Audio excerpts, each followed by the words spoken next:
नाम मोहम्मद हम्माद है।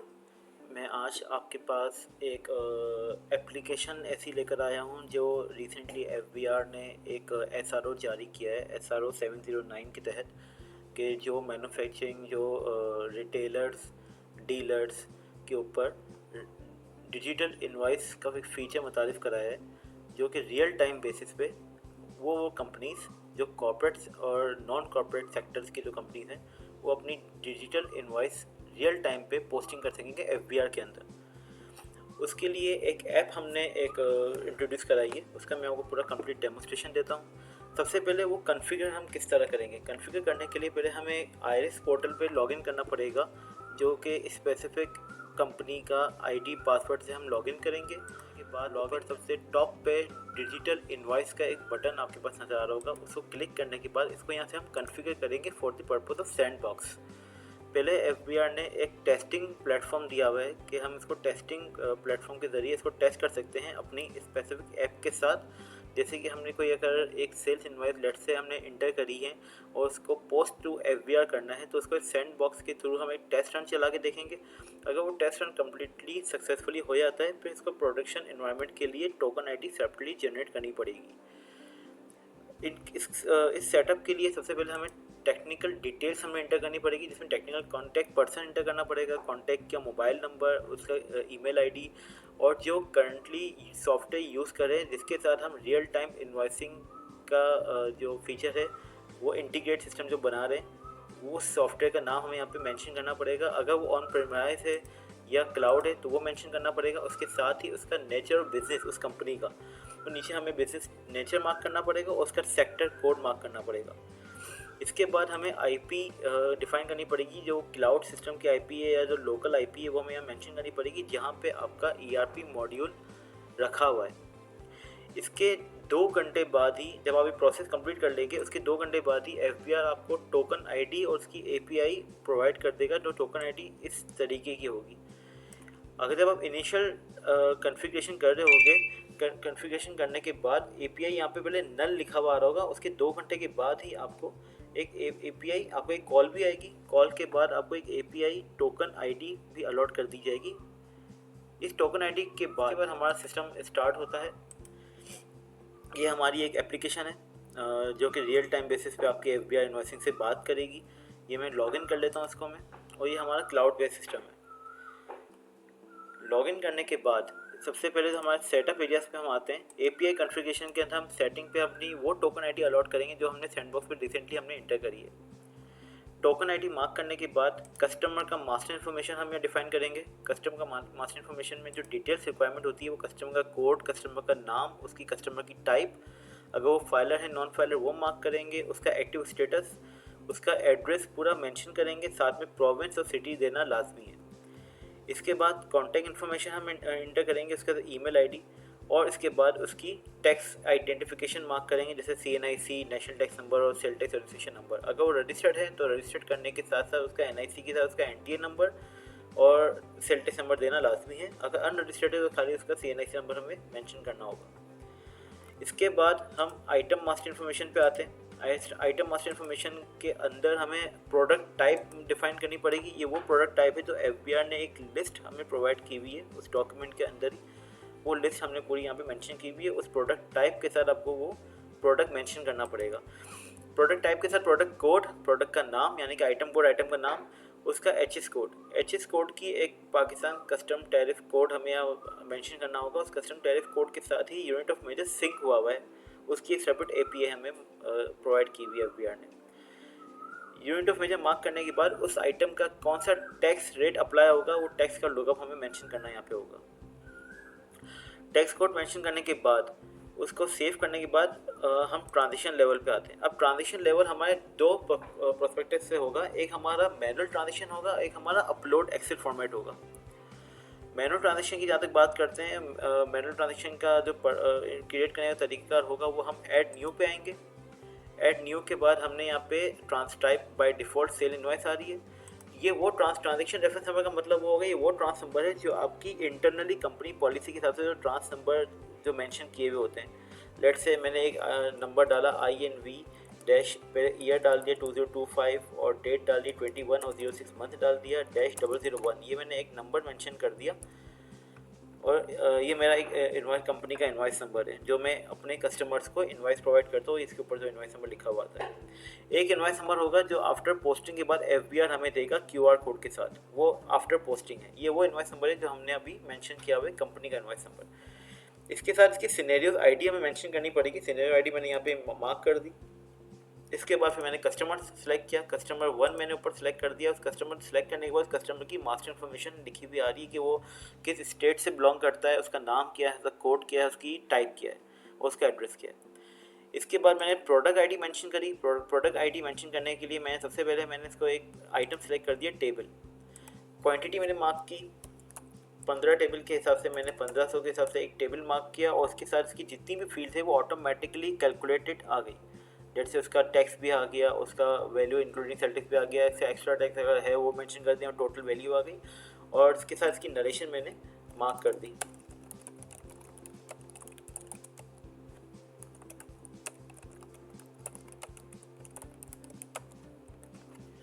इसके बाद इस एंट्री को मैंने जस्ट सेव कर दिया। सेव करने के बाद हमें ये नंबर रजिस्टर पे शो हो रहा है। जब मैं इसको अभी पोस्ट FBR करूँगा, मैंने यहाँ पे क्लिक किया, टिक करने के बाद जब पोस्ट का बटन क्लिक करूँगा तो ये हमारी FBR की API कॉल होगी। API कॉल होने के बाद ये हमारा डेटा FBR के पोर्टल पे जाके FBR हमें एक FBR post invoice number generate करके देगा। मैंने इसको यस करा। यस करने के बाद एक स्टेटस आता है। अगर यहाँ पे कोई मेरी गलत मेरा HS कोड मार्क हो गया या मेरा गलत अगर यूनिट ऑफ मार्क हो गया तो यहाँ पे एक एरर कोड भी मेंशन करके दे देगा कि आपने फला चीज़ गलत मार्क की है, इसलिए हमने FBR में डेटा नहीं भेजा। अगर आपकी सब चीज़ें करेक्ट बेसिस पे हुई हुई है तो यहाँ पे कोई एरर कोड नहीं आएगा, यानी कि आपका डेटा फैच होके FBR में चला गया। और जब मैंने इसको क्लोज़ किया, क्लोज़ करने के बाद ये रजिस्टर्ड से भी चला गया और ये डेटा आपको मिलेगा इंक्वायरी के अंदर। इंक्वायरी के अंदर मैंने इसको ट्रेस किया। 21 तारीख के अंदर मैंने इसकी एंट्री को पास किया था। ये जो मैंने एंट्री पास की थी 0012 इनवॉइस नंबर, ये मेरे को FBR ने एक इनवॉइस नंबर अलॉट कर दिया। इसको मैंने क्लिक करूँगा, क्लिक करने के बाद मुझे एक इनवॉइस का फॉर्मेट मिल जाएगा। ये वो इनवॉइस का फॉर्मेट होगा जो हम कस्टमर को प्रोवाइड करेंगे। उसके साथ उसका देखें FBR का डिजिटल का लोगो भी आ रहा है, QR कोड भी आ रहा है, साथ में FBR इनवॉइस नंबर भी मेंशन हो रहा है। उसके साथ जितनी भी इनवॉइस की फील्ड है वो सब मेंशन यहाँ पे हो रही है। कुछ कंपनी की रिक्वायरमेंट होती है कि ये इनवॉइस हम ऑटोमेटिकली उस कस्टमर को थ्रू ईमेल भी दे सकें, तो ये सब फीचर भी हमारे पास मौजूद है। हम ये इसको थ्रू ईमेल भी at the time of the post FBR करेंगे तो ये ईमेल भी ऑटोमेटिकली उस कस्टमर को चली जाएगी। तो ये हमारा मैनुअल प्रोसेस है, मैनुअल इनवॉइस का। ये आप डेली बेसिस पे जैसा इनवॉइस एंटर करते रहेंगे और ये FBR से हमारी सिंक होती रहेगी और डेटा हमें FBR में जाके हमें इनवॉइस में मिलता रहेगा। एक फॉर्मेट है हमारा bulk printing, bulk uploading. Bulk uploading का मतलब ये होता है कि लेट से आपने दिन के आखिरी में आपने अपने ERP के अंदर डेटा डाला और डेटा डालने के बाद आपने एक बल्क पोस्टिंग चलानी है। उसके लिए एक टेम्पलेट है, उस टेम्पलेट को आप फिल करेंगे। टेम्पलेट को फिल करने के बाद जब आप उसको अपलोड करेंगे FBR के अपने इनवॉइस के अंदर, तो सिस्टम क्या करेगा, उस अपलोडेड एक्सेल टेम्पलेट के अंदर जितनी भी इनवॉइसेस होगी लाइन वाइज वो सारा सेपरेटली एक एक करके आपकी ऑटोमेटिकली अपलोड कर देगा आपके रजिस्टर फॉर्मेट पे, जिस तरह आप मैनुअल एंट्री पास कर रहे हैं। यहाँ पे मैं आपको टेम्पलेट बताता हूँ इसका।